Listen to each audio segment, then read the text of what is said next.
Hello, everyone, and welcome to the Constructive Criticism YouTube channel. I'm Spencer, and I'm joined by the winner of the Pioneer third quarter Constructive Criticism Open, Mike Coyotes. Mike, hello.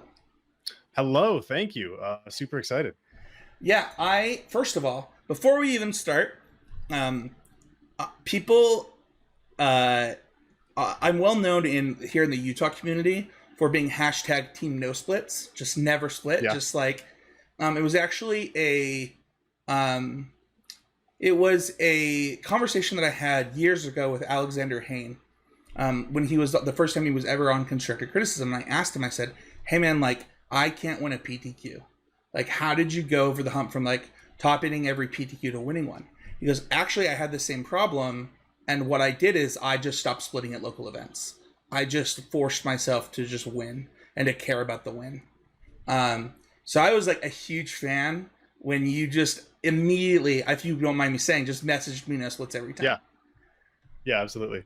I've also been a staunch supporter of Team No Splits for quite a while, except in like really extreme cases where the prize distribution is just crazy and it makes it so that the the split is just way better EVE. Well, maybe not EVE, but like way less variance anyway.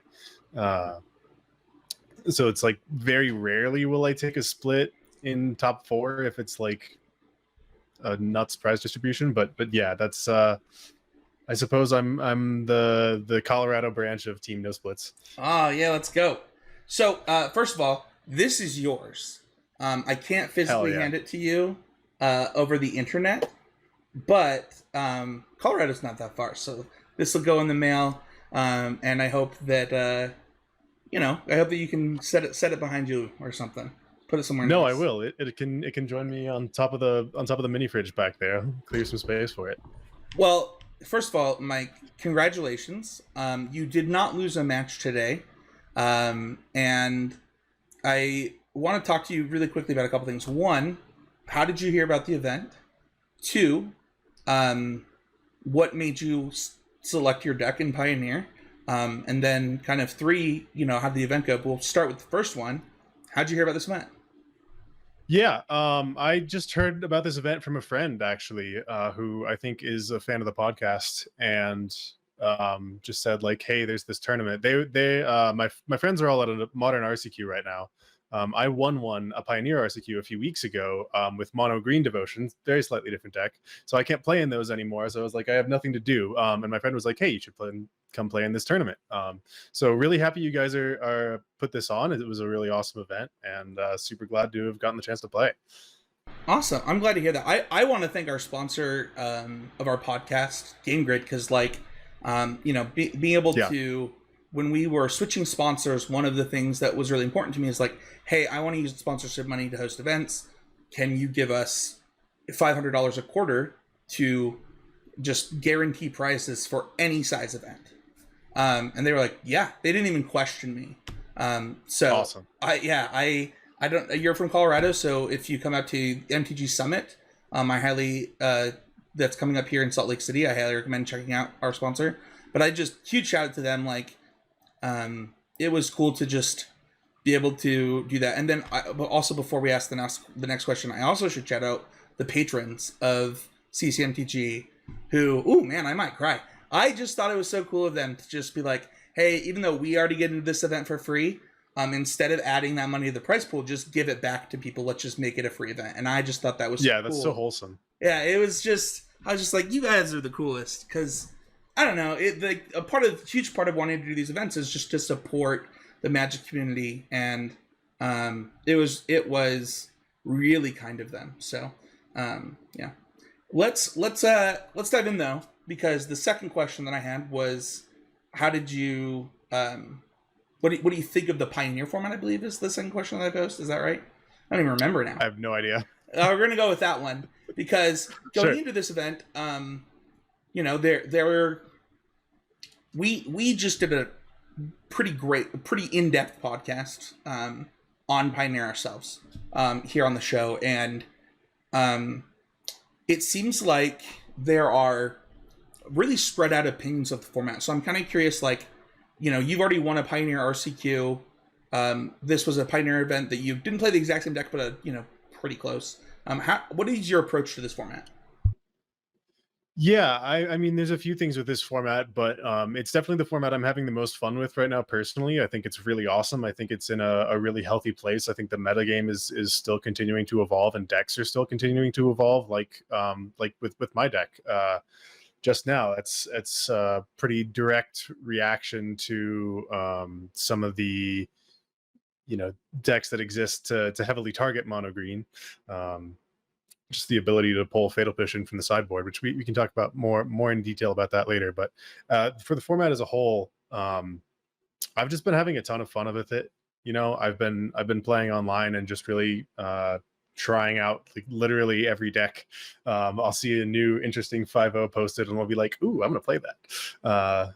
And it's been really cool and a lot of fun, and I've really enjoyed kind of this process of going through and exploring a format that is not new to everyone, but really pretty much new, as it was almost completely dead there for those 2 years until the announcement that it would be the format for the Pro Tour coming up. Yeah, I'm curious. Did you find this is a good opportunity to kind of practice for that RC, see what people are doing? That maybe I know that a couple of players, for what it's worth, that have played today were in the same situation as you. They were just looking for our Pioneer event to play in, because they're qualified, but they can't play in RCQs anymore. So it's like, well, where do I could play the challenge, but like that's already kind of this. I'm gonna say it. I don't care. I think it's an inbred metagame that changes week to week, but for good reasons. Like there are really good players that you're gonna play against, but you're gonna play against a ton of black red, and you're gonna play against whatever the hot deck of that challenge is. And yeah, that's certainly true. And while those players are great, and they're I think that going into something a little bit different might have been more helpful for you for practice. Yeah, I mean, there's a few things with that. One, the challenge starts at like 7 a.m. I am not an early bird, so that already makes it difficult. I may or may not play the Pioneer Challenge tomorrow that starts in the afternoon, but they are certainly interesting. It's kind of neat for a little bit of a smaller event like this too, where you can kind of get a better idea of how people are actually thinking about the format, which sounds a little weird, but I feel like the decks that people bring to an event like this are much more indicative of their thought process than the decks that they bring to a challenge. Oh, I agree. I just for what it's worth, one of the top 8 players today literally played my deck list. I would not play it in a challenge, for what it's worth. But which deck, out of curiosity? The Gruul Ramp deck. Oh yeah, is it? I didn't see that deck actually because I didn't run into them. Is it like the Atarka stuff?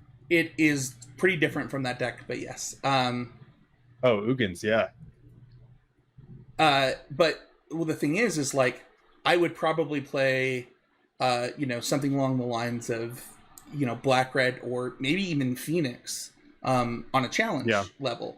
And so I agree with you. I think that when you're attacking like this cash event that's running at the same day as another online event on the same client, but it's hosted by a podcast, for what it's worth, that it has people like you, right, that are trying to qualify for the RC. They're not just trying to make money. They're actually probably trying to either get practice or learn something. I think that you're right. I think that it's more indicative of their thought process.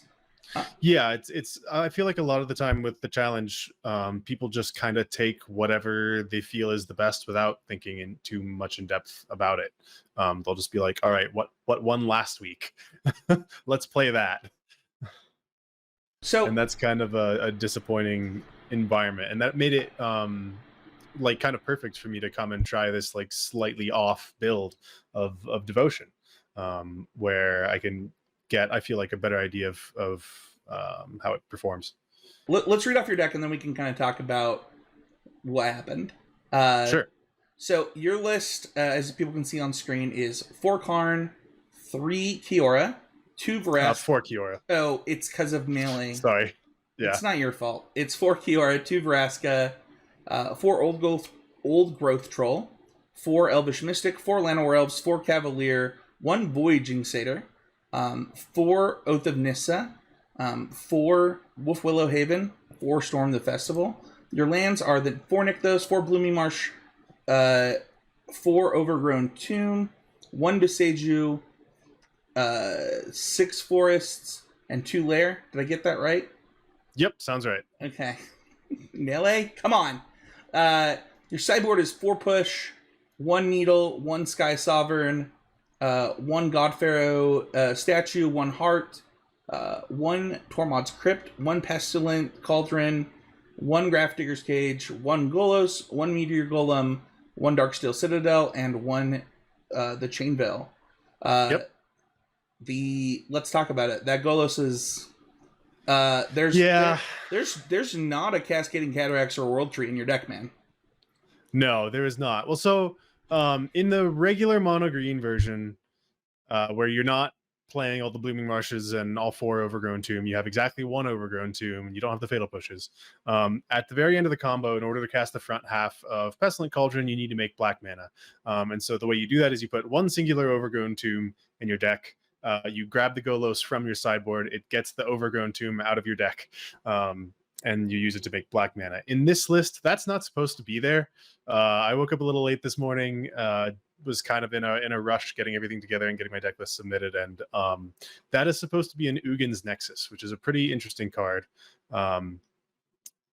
But yeah, in this list where you have 8 black sources plus the possibility of Nykthos as a black source when you have a Vraska in play, you just really don't need that anymore. So that's just straight up a misregistration. And it almost cost me pretty big. There was one game where I had the opportunity so the way things work with Ugin's Nexus, if you don't know the card, it's a 5 mana artifact that says players can't take extra turns while it's on the battlefield. That part doesn't matter. But when it's put into the battle, or taken away from the battlefield, instead you exile it and you get to take an extra turn after this one. So with 2 Karns, a Vraska, and 14 mana a turn, you can take infinite turns if Ugin's Nexus is in your sideboard. And I had one game where I was in that exact position, and I'm looking at my sideboard and I'm like, oh god, no. And it resulted in my opponent getting like 2 or 3 extra turns that game, and fortunately I just got kind of lucky and they weren't able to do too much with them. But yeah, it could have really cost me big. I want to talk about some other interesting card choices in your list really quick. The first one is Voyaging Satyr. This is different than maybe historically the green list have played like two drops, but Voyaging Satyr has not been one of them. Yeah, traditionally you'd see the Sylvan Caryatid in that spot, or even cutting it entirely for a 3rd Vraska is also reasonable. I think I saw another list from a streamer where I originally got this idea, Island Goes Sane. You should definitely check out his stream. That was running 3 Vraska. And the thing I like about Voyaging Satyr is that, especially in game 1s, it allows for much more explosive starts because you can untap your Nykthos with it, right? So you can end up in situations where you're able to, like, let's take it, you just get some extra nut hands, basically. You get some opportunities to have curves like Elf into second land, Wolf Willow Haven on the second land, Voyaging Satyr. Now your next turn, you Storm the Festival on 3. That's insane.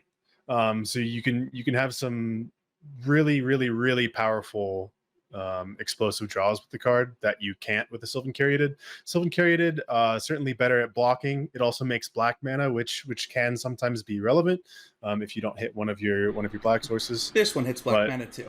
I mean, I guess it doesn't matter, but yeah. For what it's worth, though, I think one of the matchups that it would come up in, and one I want to ask you about, is actually black-red. I mean, you're obviously very good against that deck already, so did you feel like you didn't need the protection from the removal spells and just, whatever? Yeah, exactly. I'm gonna beat your Thoughtseize by, drawing off the top of my deck anyway, so... Yeah, that's 100% the plan, is just to draw off the top of your deck and just get mana into play. And obviously it's a card that's extremely weak to Bone Crusher Giant. just Stomp versus Voyaging Satyr is really, really ugly. And Red Black is one of Sylvan Caryatid's best matchups because you actually get the opportunity to block with it fairly frequently against like the 2/2 Goblin Shaman from Fable. So in addition to, just survives removal. It is much worse in that particular matchup. However, there are a lot of other matchups where it's much better, and I feel like it's okay to take like a 1% hit against Red Black where you're already quite favored. Especially in this version where you just have even more ways to go over the top. Plus, Vraska being able to just delete Fable is a really big deal in the matchup. So, talk to me about the event. Like, what did you play against? What did you feel like? You told me before that we started recording, but like you said, you hit mostly good matchups. I did, yeah. There was really only one deck in the event that I really didn't want to run into, which was one player brought Boros Heroic, and was fortunate enough to dodge them all day. But a lot of red black, a lot of or 2 copies of mono green.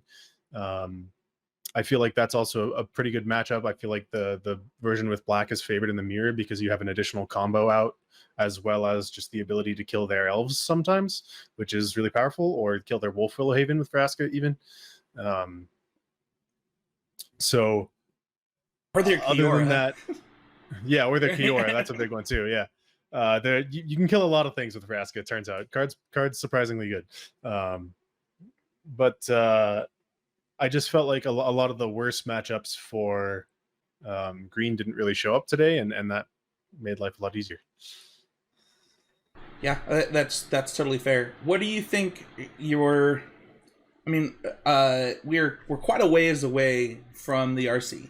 Are you expecting this format to really ramp up? And if so, how do you expect it to happen? Like, with no pressure on the format outside of challenges, like, is it going to be one of those, like, testing teams become important? Like, what do you think is going to put pressure on this format?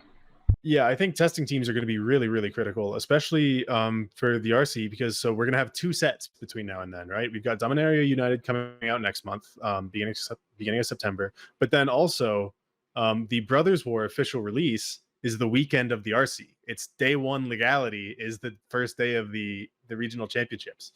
So that's going to be pretty nuts, assuming that the set is actually legal. And with that being the case, new set coming out. Pioneer as an eternal format can, it's not going to change as drastically as standard in response to a new set or new pair of sets even. But it is certainly the kind of format where, you get one Ledger Shredder and that just totally warps the metagame. So it really only takes one really powerful card, and it's going to take a lot of time testing. And I'm planning on I've already got some friends to agree to just kind of like camp out with me and proxy up some cards from the new set and try and figure out what's good right before the RC. So that's going to be a big deal. Well, Mike, I just want to say congrats again. Thank you so much for playing in our event. I hope that we see you at the next one so you can run it back. But is there anything you want to shout out quickly before we kind of call it an interview? Yeah, shout out to my buddy Zach, also known as Tankinator, who told me about this tournament in the first place, and all my friends who are hopefully winning an RCQ right now. I guess they can't all win, but I want them all to win. Yeah, it's totally fair. Well, thank you everybody so much for watching. Once again, congratulations to Mike, and we'll see you guys all next time with another episode of Constructive Criticism. Thank you.